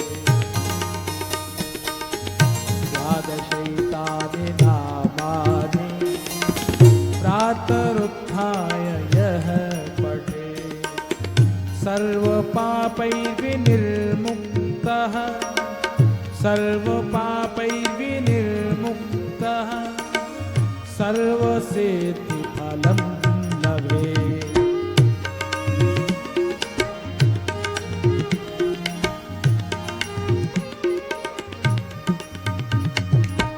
सौराष्ट्रे सोमनाथं च, श्रीशैले मल्लिकार्जुनम्।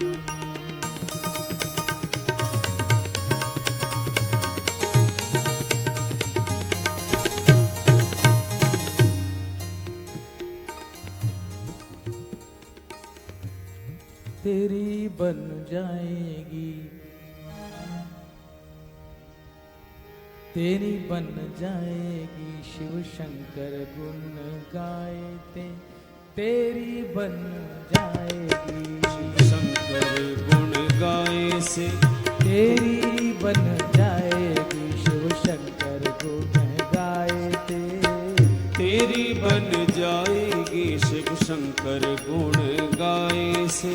शंकर गुण गाए से अभयंकर गुण गाए से, शंकर गुण गाए से अभयंकर गुण गाए से।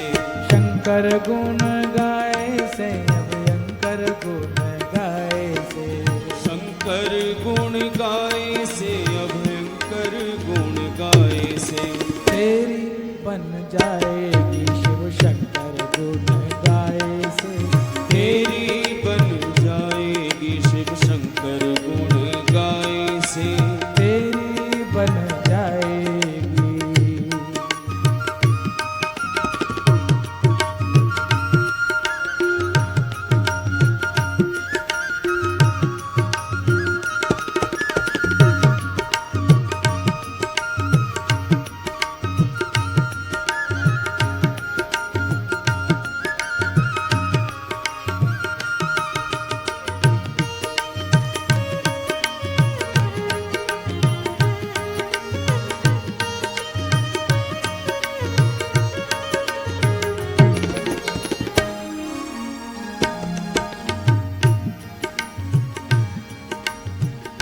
ध्रुव की बन गई प्रहलाद की बन गई, ध्रुव की बन गई प्रहलाद की बन गई।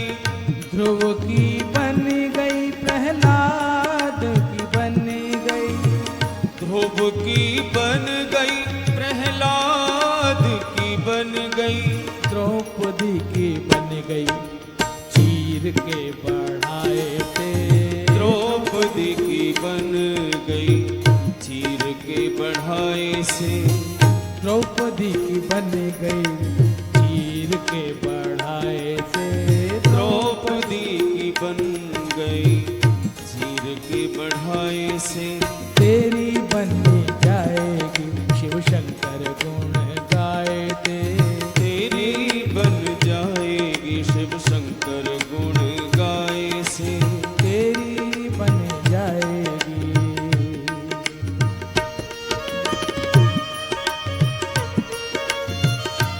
जय हो।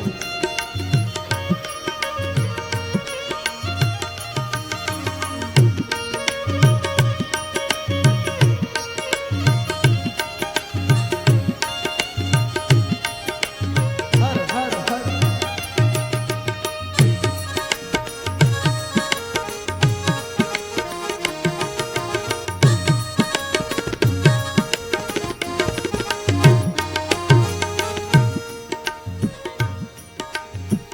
बाली की बन गई सुग्रीव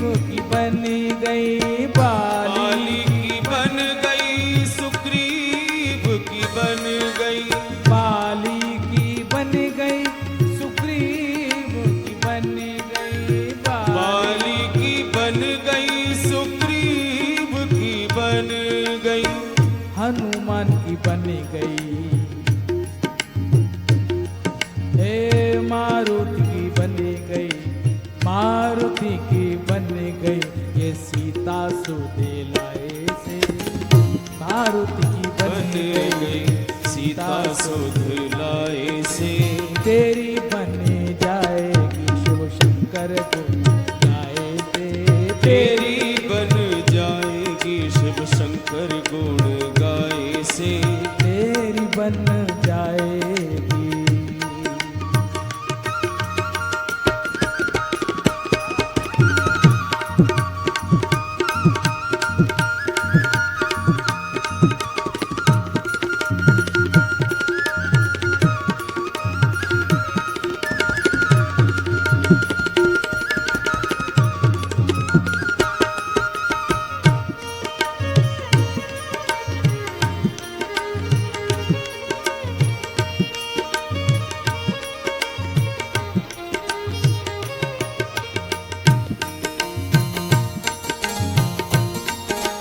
हर हर हर हर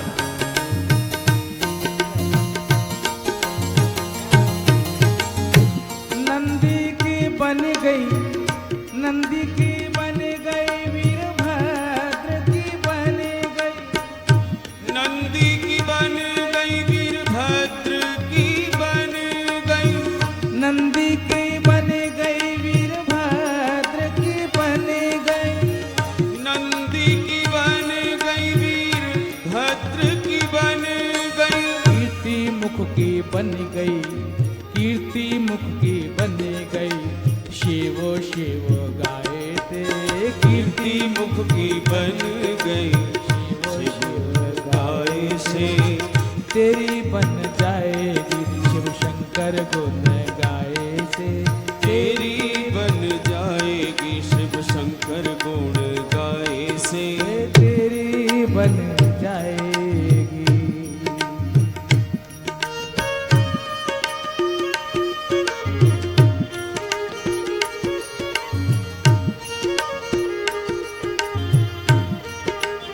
जय शंभो।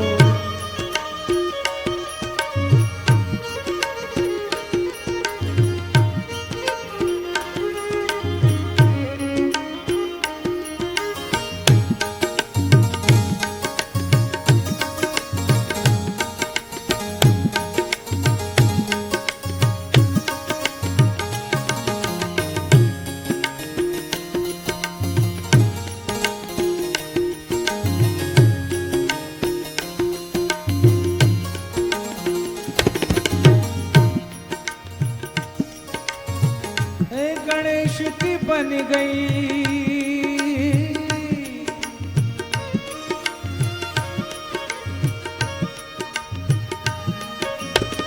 गणेश की बन गई, कुमार की बन गई, गणेश की बन गई, कुमार की बन गई, गणेश की बन गई, कुमार की बन गई, गणेश की बन गई, कुमार की बन गई, रावण की बन गई, रावण की बन गई, शीश के चढ़ाए से रावण की बन गई, शीश के चढ़ाए से रावण की बन गई, शीश के चढ़ाए से, ओ रावण की बन गई, शीश के चढ़ाए से तेरी बन जाएगी शिव शंकर गुण गाए से, तेरी बन जाएगी शिव शंकर गुण गाए से,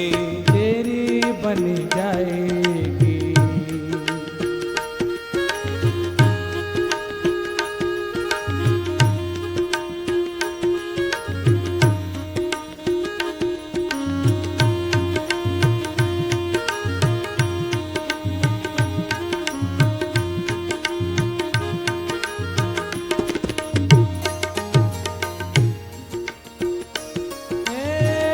बनी देवराज की, बनी देव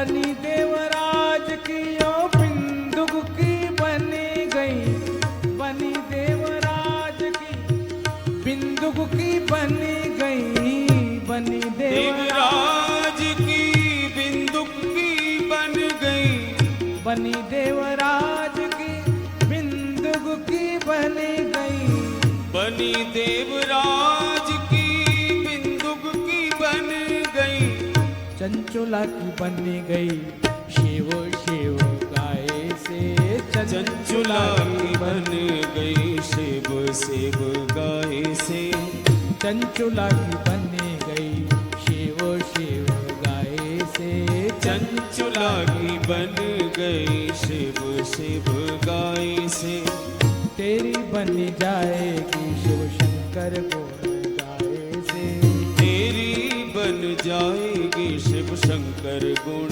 गाए से, तेरी बन जाएगी शिव शंकर गुण गाए से, तेरी बन जाएगी शिव शंकर गुण गाए से, तेरी बन जाएगी, हाँ तेरी बन जाएगी, तेरी बन जाएगी, तेरी बन जाएगी।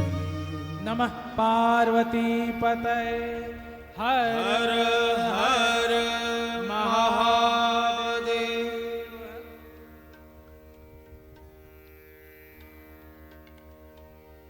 जगत में संतति उत्पन्न करने के लिए दक्ष प्रजापति ने बहुत प्रयास किया। अच्छा था, पहले कन्याएं हुई तो कन्याएं भी दूसरे के घर में जाएंगी तो संसार बढ़ाएंगी, संतति उत्पन्न करेंगी, सृष्टि बढ़ेगी। अपनी कन्याओं में से जहां एक कन्या दक्ष ने भगवान महादेव को दी थी, वहां दूसरी ओर दक्ष ने अपनी 27 कन्याएं, शंकर जी को तो एक ही दी, उसी में ही झंझट हो गया। सती ने इतना झंझट कर दिया कि भगवान शंकर को क्या क्या खेल खेलना पड़ा। लेकिन 27 कन्याएं, रोहिणी इत्यादि 27 कन्याएं दक्ष प्रजापति ने चंद्रमा को दी। चंद्रमा परम प्रकाश राशि वाला चंद्रमा। अब किसी के एक पत्नी हो तो पति संतुष्ट करे, लेकिन जिसके 27 हो उसकी क्या स्थिति होती होगी, इसकी कल्पना हो सकती है। देखा देखी व्यक्ति करता तो है, लेकिन उसको झेल पाना हर एक के वश की बात नहीं। और अगर 2-3 स्त्रियां मिल जाएं, 27 तो बहुत बड़ी संख्या है, 2-3 भी मिल जाएं तो वो भी कोई ना कोई एक दूसरे के खिलाफ कोई बर्दाश्त नहीं कर सकते। अब यद्यपि गोस्वामी तुलसीदास जी महाराज ने तो ज्ञान, वो भक्ति और माया के परिप्रेक्ष्य में ये बात कही है कि मोहन नारी नारी के रूपा। माया भी स्त्री है और भक्ति भी स्त्री है, और स्त्री स्त्री के रूप पर मोहित नहीं होती। तो वो तो वहां भक्ति और माया के उसमें कहा गया, जो माया जहां होगी वहां भक्ति नहीं होगी, जहां भक्ति होगी वहां माया नहीं होगी। लेकिन ये बात तो स्त्रियों पर लागू ही है। लेकिन मैं इस बात को स्त्रियों के संबंध में कोई बात कहने में बड़ा डरता हूं कि पीछे जाकर पता नहीं कौन कान पकड़ने आ जाएगी कि आपने ये बात कैसे कही। सुबह मेरा जब बैठना होता है तो पंडित जी ने, पंडित शिव कुमार जी श्रद्धेय पारिक जी ने मुझसे कहा, महाराज लगता है आपने स्त्रियों के खिलाफ कोई बात कह दी है तो अब वो हड़ताल हो गई, अब स्त्रियां आपके यहाँ इसमें नहीं आएंगी चाय पान में। तो हमने कहा अब हम सोच सोच के बोलेंगे, डर तो लगता ही है। माताएं हैं, जे गावही है चरित्र संहारे, रामायण में लिखा है। संभाल कर बोलना, जो लिखा है वही पूरा पूरा ज्यों का त्यों मत बोल देना। और शिव पुराण में भी ज्यों का त्यों लिखा है वो बोल दूंगा ना, तो शिव पुराण का तो कुछ नहीं होगा, मेरा जो होना होगा सो हो जाएगा। इसलिए बहुत संभाल कर सावधानी पूर्वक बात कहनी पड़ती है। तो निवेदन यह है कि मोहन नारी नारी के रूप, नारी नारी के रूप को बर्दाश्त नहीं कर सकती है और एक दूसरे पर मोहित नहीं होती। वो स्वयं ही अपने आप को परम सुंदरी का होना घोषित करती है। तो जिसके 27 हो उनकी क्या स्थिति होगी। और अगर 27 में भी जैसे कि भगवान श्री कृष्ण के 16,108 थी और उनमें भी जो सर्वाधिक सुंदरी होने का दावा करने वाली थी, दावा करने वाली बात कह रहा हूं, ये नहीं कह रहा हूं, होंगी जरूर, क्योंकि लक्ष्मी थी, रुक्मिणी जी तो लक्ष्मी थी, सुंदर सबसे ज्यादा लक्ष्मी होती। लक्ष्मी चाहे जितने हाथ काले करे लेकिन वो सुंदर होती। लक्ष्मी से हाथ तो काले होते हैं लेकिन होती सबसे सुंदर है, क्योंकि उसके बिना कोई काम चलता नहीं है ना। तो सर्वांग रुक्मिणी जी लक्ष्मी का अवतार थी, तो रुक्मिणी जी अपने आप में मुग्ध थी, मुग्धा आत्ममुग्धा थी। लेकिन वहां भी भगवान श्री कृष्ण को उपाय तो करना ही पड़ा, उनका दर्प हनन करने की लीला करनी पड़ी। तो चंद्रमा को ब्याही गई ये 27 दक्ष कन्याएं, जिसमें से एक थी रोहिणी। रोहिणी चंद्रमा को कुछ अधिक प्रिय थी। तो जब एक ही पत्नी सेवा में रहे और बाकी 26 पत्नियां इंतजार करें कि हमारा वारा कब आएगा, तो ये बड़ी दुखदाई स्थिति है और निश्चित रूप से झगड़े का कारण भी है। इसलिए अब क्या करें, बहुत दिन सहा, आखिर कोई व्यक्ति सहने की सीमा तक ही तो सह सकता है, उसके पार तो जाएगा नहीं। बर्दाश्त नहीं हुआ तो ये पूरी की पूरी रोहिणी को छोड़कर जितनी भी थी 26 की 26 वो नाराज हो गई, रूठ गई, अपने पिता के घर गई और उनको जाकर शिकायत की कि पक्षपात हो रहा है और हमारे पतिदेव हमारी ओर ध्यान नहीं देते हैं और केवल रोहिणी से ही प्रेम करते हैं। और इस बात को तो गोस्वामी तुलसीदास जी महाराज ने भी इशारे से कहा कि भाई चंद्रमा रोहिणी से ही प्रेम ज्यादा करते थे। जनु बुध विधु बिच रोहिणी सोई, जैसे बुध और चंद्रमा के बीच में रोहिणी शोभायमान हो, है ना। बुध बेटा है और रोहिणी पत्नी है, और चंद्रमा को सबसे और किसी का नाम नहीं लिया, गोस्वामी जी को वो रोहिणी का ही नाम ध्यान रहा। तो पक्षपात तो था ही रोहिणी के साथ में, उनको ज्यादा प्रेम करते थे चंद्रमा। तो बाकी 26 ने शिकायत कर दी हमारे साथ अन्याय हो रहा है। तो दक्ष प्रजापति आए, समझाने लगे, देखिए आप ऐसा मत कीजिए, ये ठीक नहीं है, आप हमारे दामाद हैं, हमारी सब बेटियों को समान रखिए आप। तो चंद्रमा ने हाँ हूं कह दिया, ठीक है ठीक है। तो दक्ष लौट के चले आए और उसके बाद फिर शिकायत आई, फिर आकर रोने लगी। अब ब्याही हुई बेटी पीहर में जाकर अपने बाप के सामने आंखों से आंसू टपकाती हुई ये कहे कि हमें बड़ी तकलीफ है, तो उस पिता के दिल पर क्या बीतती है तो वो पिता ही जानता है। क्योंकि मेहंदी रची हुई अपनी बेटी को डोली में बिठाकर विदा करने वाला बाप यदि कालांतर में अपनी बेटी को ससुराल में दुख पाता हुआ देखता या सुनता है तो उसका हृदय फट जाता है। और कभी कभी तो वो कहता है कि मैं क्या नहीं बदला ले लूं, इसलिए आवेश में आ जाता है। दक्ष प्रजापति को क्रोध आ गया और प्रजापति दक्ष ने चंद्रमा को शाप दे दिया, तुमने मेरी बेटियों का अच्छी तरह ध्यान नहीं रखा, तुमने केवल एक पत्नी की ओर तुमने ध्यान रखा, बाकी सबकी उपेक्षा की। मैं तुम्हें शाप देता हूं, तुमको क्षय रोग हो जाए, टीबी, ट्यूबरकुलोसिस आज की भाषा में। अब तो क्षय रोग के से ग्रस्त हो गए, पहले तो क्षय को कहते थे राजयक्ष्मा, राजाओं का रोग था ये। और किसी को टीबी हो जाए तो रे साहब राजा है, उनको हो गई तो क्या बात है, राजाओं के यहाँ तो होता ही है।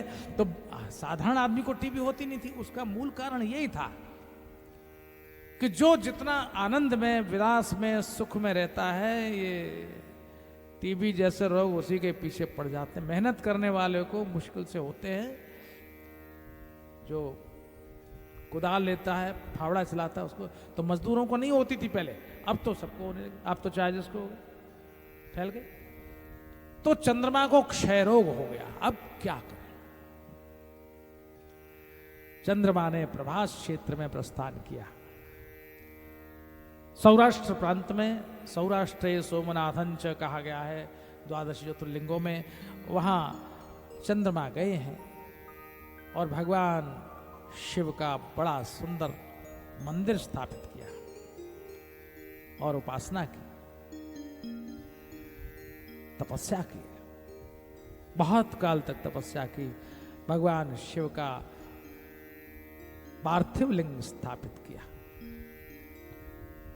क्योंकि जैसा कि मैंने पहले ही निवेदन किया, न सोने का, न चांदी का, न तांबे का, न लोहे का, न मणि का, न रत्न का, सर्वश्रेष्ठ जो शिवलिंग है वो पार्थिव शिवलिंग कहा जाता है। अभी अभी शायद 1 करोड़ शिवलिंग का यहाँ जयपुर में वो हुआ है, पूजन हुआ है। तो सबसे श्रेष्ठ शिवलिंग है मिट्टी का पार्थिव शिवलिंग। तो भगवान शिव का आराधन किया चंद्रमा ने, और तब भगवान महादेव चंद्रमा के समक्ष प्रकट हो गए। बोलो क्या चाहते हो? अब क्या चाहते हो? घर के दुख से दुखी थे, घर वालों ने हमें इस हालत में पहुंचा दिया। जो आदमी को बाहर वाले जरा कम धक्का देते हैं, घर वाले ही ज्यादा उस हालत में पहुंचाते हैं। घर वाले बेचारे क्या करें, घर वाले भी कहते हैं हमसे बर्दाश्त नहीं होता, और जो घर वाले हैं वही उठा के टांग पकड़ लेते, खींच लेते। चंद्रमा ने कहा मेरी घरवालियों ने मेरी दुर्दशा कर दी, मैं क्या करूं? तो बोले इतने ब्याह क्यों किया तुमने? बोले अब कर दिए, जो सामने दिखता है तो आदमी लड्डू खा ही लेता है, उसको चुकता नहीं, पड़े हैं तो खा ही लो, कोई बात नहीं है। अब क्या करें? शिवाराधन किया चंद्रमा ने, और भगवान शिव ने कहा ठीक है, अब पूरा इलाज तो नहीं हो सकता, क्योंकि वही सिद्धांत लागू होता है, अगर पाप किया है तो अवश्यमेव भोक्तव्यम, पुण्य किया है तो अवश्यमेव भोक्तव्यम, कृतम कर्म शुभाशुभ, भोगना तो पड़ेगा, बच नहीं सकते। भगवान शिव ने कहा एक उपाय यही है कि 15 दिन तुम वृद्धि को प्राप्त होगे और 15 दिन तुम्हारा क्षय होगा। 15 दिन बढ़ोगे तो पूर्णिमा तक जा पहुंचोगे, और उसके बाद घटोगे तो अमावस्या तक तुम्हारा घटना जारी रहेगा। तो 15 दिन क्षय रोग रहेगा, 15 दिन तुम स्वस्थ होते चले जाओगे, स्वास्थ्य लाभ करोगे। ये भगवान शिव ने वरदान दिया, और चंद्रमा ने प्रार्थना की कि देव मेरी आपसे प्रार्थना है, आप जिस रूप में यहाँ प्रकट हुए हैं उस रूप में यहाँ हमेशा के लिए विराजमान हो जाएं, और कालांतर में लोग आपकी उपासना आराधना करें, और आपका दर्शन, उपासना, पूजन और आपका अभिषेक करके अमृतत्व की प्राप्ति करें। ये सोम है ना चंद्रमा, सोम, सोम माने अमृत होता है। और भगवान शिव कौन है? सोमनाथ हैं, सोमेश्वर हैं। तो जो अमृत का देवता है वो शिव ही है।